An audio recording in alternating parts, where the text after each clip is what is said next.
বিশ্বনবী সাল্লাল্লাহু আলাইহি ওয়াসাল্লাম বলছেন, নাসাই শরীফের 3232 নম্বর হাদিস, হাদিসের মধ্যে বলছেন, দুনিয়াতে স্বর্ণের খনি আছে, দুনিয়াতে গ্যাসের খনি আছে, হীরার খনি আছে। এ দুনিয়ার মা বোনরা, তোমাদেরকে আমি খনি বানাইছি। পৃথিবীর মধ্যে যত সম্পদ আছে, ওয়া খায়রু মাতা'আদ দুনিয়া, দুনিয়ার যত মাতা আছে, যত সম্পদ আছে, সকল সম্পদের মধ্যে শ্রেষ্ঠ সম্পদ হচ্ছে ভালো একজন নারী। ভালো একজন নারী পৃথিবীর সবথেকে শ্রেষ্ঠ সম্পদ। আল মারআতু সালিহা। আমি পর্যায়ক্রমে বলছি, দেখেন, একটা সময় আমার মা বোনদেরকে ছোটবেলায় হত্যা করা হতো। বিশ্বনবী যখন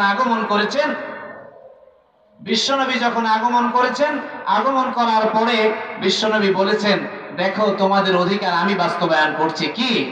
খায়রুকুম মান বুক্কিরা বিল উনসা, যেই সন্তানকে তোমরা জন্মের পরে হত্যা করছো অশুভ বলে, যে মেয়ে সন্তান অশুভ, আমি বলছি খায়রুকুম মান বুক্কিরা বিল উনসা, যেই সংসারে প্রথম কন্যা সন্তান হবে, ওই সন্তানের মধ্যে, ওই সংসারের মধ্যে আল্লাহ তাআলা বরকত দিয়ে ভরে দিবে। আল্লাহ তাআলা বলছেন, দুনিয়ার মানুষ, আমি আমার সকল নারী জাতিকে বলছি, আপনাদের পদতলে আল্লাহ তাআলা জান্নাত রেখেছেন। পৃথিবীর সমস্ত কিছু বিক্রি করে জান্নাতের একটা চেয়ার কেনা যাবে না, পৃথিবীর সমস্ত কিছু বিক্রি করে জান্নাতের একটা গ্লাস কেনা যাবে না, কিন্তু এই পৃথিবীর 10 দুনিয়া সমান, 10 পৃথিবীর সমান জান্নাত মা বোন তোমাদের পদতলে রেখেছি। এটা আমি করেছি, তোমাদের মর্যাদা আমি দিয়েছি। কিন্তু কথা হলো, আমার বিশ্বনবীর মাধ্যমে পাঠানো যতগুলো মেসেজ, এই মেসেজগুলো যদি তোমরা মানতে পারো, তবে তোমরা দুনিয়াতেও শান্তি পাবে, পরকালেও পুরুষদের আগে তোমরা জান্নাতে যাবে। আল্লাহ তাআলা আমাদের সকলকে বুঝার তৌফিক দান করেন। অল্প সময় এত বেশি কথা বলা যায় না।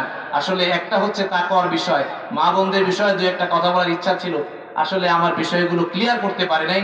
আল্লাহ তাআলা আমাদের সকলকে বুঝার তৌফিক দান করেন, সকলে বলি আমিন। আল্লাহ তাআলা আমাদেরকে প্রকৃত মুত্তাকি হয়ে আজরাইল আলাইহিস সালামের সাথে সাক্ষাৎ করার তৌফিক দান করেন, সকলে বলি আমিন। ওয়া আখিরু দাওয়ানা আনিল হামদুলিল্লাহি রাব্বিল আলামিন। আল্লাহ তাআলা আমাদের সকলকে কবুল করে নেন।